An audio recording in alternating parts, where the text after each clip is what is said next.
وہ حدیث شریف جو تفسیر ابن کثیر میں اور دیگر بہت سے مآخذ میں موجود ہے، حضرت حذیفہ بن یمان رضی اللہ تعالیٰ عنہ، جن کو صاحب سر رسول صلی اللہ علیہ وسلم کہا جاتا ہے، کہ نبی اکرم صلی اللہ علیہ وسلم نے اپنی راز کی خصوصی باتیں ان کو بتائیں اور وہ اس کے اسپیشلسٹ تھے۔ انہوں نے وہ حدیث روایت کی، ابن کثیر نے اس کی توثیق کی، اسے سند کے لحاظ سے بھی مستند قرار دیا کہ ہمارے آقا صلی اللہ علیہ وسلم نے فرمایا ان مما اتخوف علیکم، کہ مجھے تم پر جن چیزوں کا خطرہ ہے، من تبعیض کا ہے، یعنی اس حدیث میں جو کچھ بیان ہوگا سارا خطرہ وہ نہیں، لیکن جن چیزوں کا خطرہ ہے ان میں سے ایک خطرناک چیز کا ذکر اس جگہ بھی کیا۔ کن لفظوں میں؟ فرما ان مما اتخوف علیکم رجل، مجھے جن چیزوں کا تم پر خطرہ ہے ان میں سے ایک آدمی ہے جو مستقبل میں پیدا ہوگا، اور اس کی پھر علامتیں بیان کی۔ رجل قرأ القرآن، مجھے اس امت پر ایک ایسے شخص کا خطرہ ہے جو اپنی دعوت، اپنی تبلیغ، اپنی تحریک، اپنی تنظیم، اس کا مدار قرآن پہ رکھے گا۔ ہے خطرناک، مگر اس کا تبلیغ کا انداز،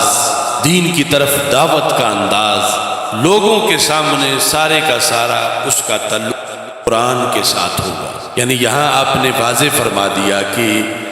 اس حدیث میں جس خطرے کا ذکر آ رہا ہے اس کا تعلق ڈائریکٹ یہود سے نہیں، کہ وہ کوئی اعلانیہ یہودی بندہ ہو یا نصرانی ہو، کرسچن ہو، یا وہ ہندو ہو، وہ سکھ ہو، اس کی دعوت کا تعلق قرآن سے ہوگا، یعنی وہ دعوے دار مسلمانی کا ہوگا۔ وَكَانَ رِدَاؤُهُ الْإِسْلَامِ، فرمایا اس نے چادر اسلام کی اوڑی ہوئی ہوگی۔ فَاتَرَاهُ إِلَى مَا شَاءَ اللَّهُ فَانْسَلَخَ مِنْهُ، فرمایا وہ اسی طرح اپنی دعوت لے کر چلے گا، قرآن ہاتھ میں اور اسلام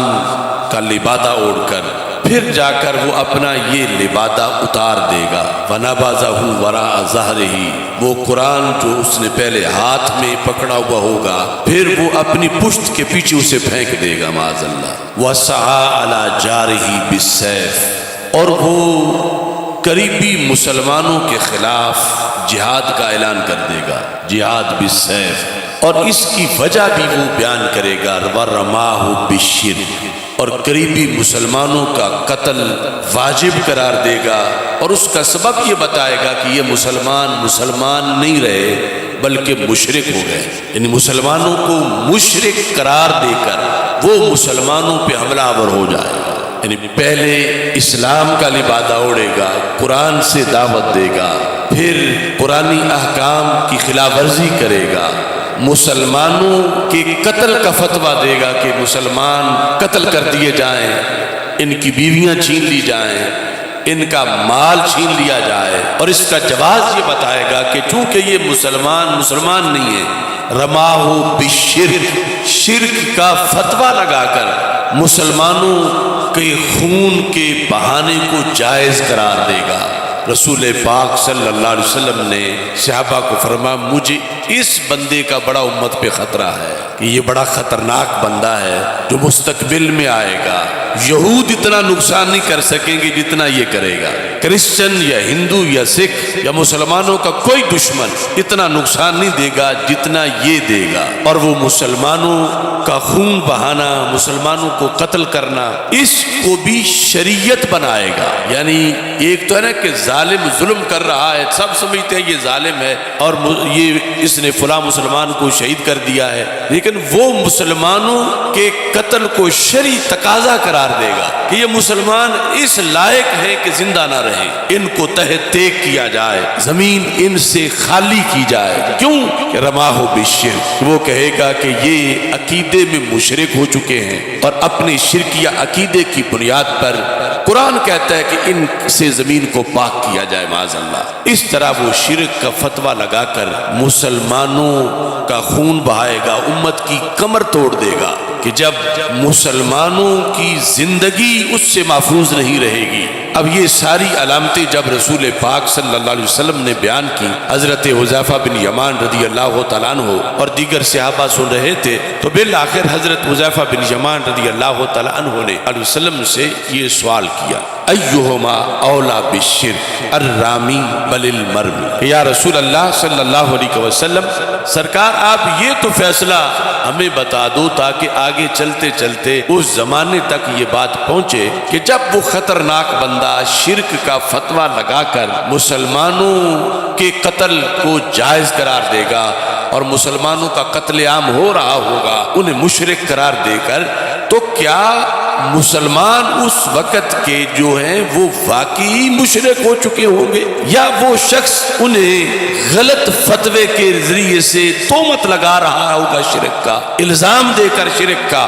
تہمت لگا کر انہیں وہ ظلماً قتل کر رہا ہوگا؟ اس کا آپ فیصلہ ہمیں سنا دیں۔ جب آپ کو اس وقت کے حالات آج نظر آ رہے ہیں تو اس وقت دو ٹولے ہوں گے، ایک اس شخص کی فوج ہوگی، اس کے حمایتی ہوں گے، اور دوسری طرف وہ مسلمان ہوں گے کہ جن پر شرک کا فتویٰ لگا ہوا ہوگا اور ان پہ ظلم کیا جا رہا ہوگا۔ تو دنیا یہ جاننا چاہے گی کہ جن پر شرک کا الزام لگا ہے کیا وہ واقعی مشرک ہیں؟ تو پھر ٹھیک ہے، مرتے کھپتے رہے، اور اگر وہ واقعی مشرک نہیں، وہ سچے ہیں، تو پھر انہیں اس بات سے بڑا حوصلہ مل جائے گا کہ اگرچہ ہماری جان تو سلامت نہیں لیکن ایمان تو سلامت ہے، کہ اللہ کے رسول صلی اللہ علیہ وسلم نے ہماری حمایت کی ہے اور اس فتویٰ لگانے والے کو مجرم قرار دیا ہے۔ یا رسول اللہ صلی اللہ علیہ وسلم آپ اس بارے میں آج فیصلہ فرما دیں۔ آج سے 14 صدیاں پہلے جب امت کی اس خطرناک انسان کے لحاظ سے یہ گفتگو چل رہی تھی مسجد نبوی شریف میں، حضرت حذیفہ بن یمان رضی اللہ تعالیٰ عنہ نے سوال کیا، لفظ یہ تھے، ایہما اولا بالشرک الرامی او المرمی۔ رامی ہے شرک کا فتویٰ لگانے والا، مرمی ہے شرک کا فتویٰ کھانے والا، کہ جس کو مشرک کہا جا رہا ہے۔ تو ان میں سے حقیقت میں خراب کون ہوگا؟ تو ہمارے آقا صلی اللہ علیہ وسلم نے 3 بار فرمایا،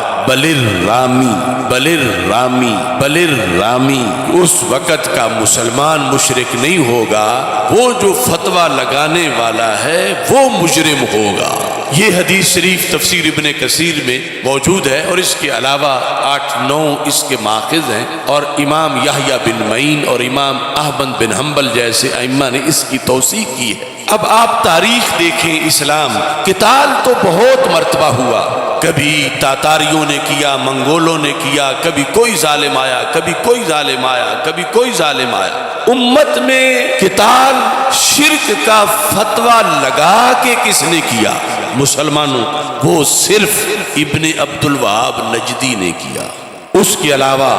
یوں عسکریت، دہشت گردی، بربریت اور قتل عام، جس کو غیر جانبدار جو رائٹر ہیں انہوں نے بھی 3 لاکھ کی تعداد مسلمانوں کی لکھی، جو مکہ مکرمہ کے تھے، جو مدینہ منورہ کے تھے، جو طائف کے تھے، اور حجاز مقدس کے مختلف شہروں کے تھے۔ ان سب کا قتل عام ابن عبد الوہاب اور پھر ابن سعود اور وہابی تحریک کی جو جنگیں تھیں، برطانیہ کے ٹینک تھے اور مسلمانوں کے سینے تھے، اور اس طرح کر کے یعنی خون بہایا گیا، اور انگریزوں نے یہ اپنے پروردہ جو ہے وہ حجاز مقدس پر اپنے مقاصد کے لیے مسلط کیے۔ اور رسول پاک صلی اللہ علیہ وسلم کی وہ بخاری کی حدیث، ویل للعرب من شر قد اقترب، وہ شر پھر جس نے یہود سے معاہدے کیے، وہ جس نے پھر نصارہ سے معاہدے کیے، کہ سرکار تو فرما گئے تھے اخرج الیہود والنصارى من جزیرۃ العرب، کہ جزیرہ عرب سے یہود کو بھی نکال دو، نصارہ کو بھی نکال دو۔ لیکن جنہوں نے یہود کو بھی اڈے دیے، نصارہ کو بھی اڈے دیے، اسرائیل کو تسلیم کیا، یہود سے دوستیاں کی، وہ یہ شرب ہے، یہ وہ شر ہے جس کے بارے میں رسول پاک صلی اللہ علیہ وسلم نے وہ بخاری کی حدیث میں لفظ شر کے ساتھ اس کو بیان کیا، اور جو تفسیر ابن کثیر ہے اس کے اندر لفظ رجل اور پھر اس کی علامتیں ذکر کر کے نبی اکرم صلی اللہ علیہ وسلم نے اس فتنے کا تذکرہ کیا۔ اور آج وہ فتنہ ہے کہ جس کی وجہ سے پوری دنیا میں کہیں مسلمان سر نہیں اٹھا سکتے، چونکہ ان کا سر اس مرکز اسلام میں بیٹھے ہوئے سوداگروں نے غیروں کے سامنے شرمندہ کر رکھا ہے، غیروں کے سامنے جھکایا ہوا ہے۔ یہ کس منہ سے اپنی حریت، اپنی عظمت اور قرآن و سنت کے احکام کو بیان کریں کہ یہ جن احکام کا تذکرہ عجم میں بیٹھ کر یا کسی جگہ بھی کرتے ہیں تو یہود کہتے ہیں کہ تمہارے مرکز والے تو ہمیں تسلیم کر چکے ہیں، کیا ان کو یہ آیتیں نہیں آتی؟ کیا ان کو قرآن نہیں آتا؟ کیا وہ کعبے کی مفتی نہیں ہیں؟ کیا وہ حرمین کے خادم نہیں ہیں؟ جب وہ ہمیں سب کچھ تسلیم کر رہے ہیں تو پھر تم کس منہ سے ہم سے مخالفت کرتے ہو؟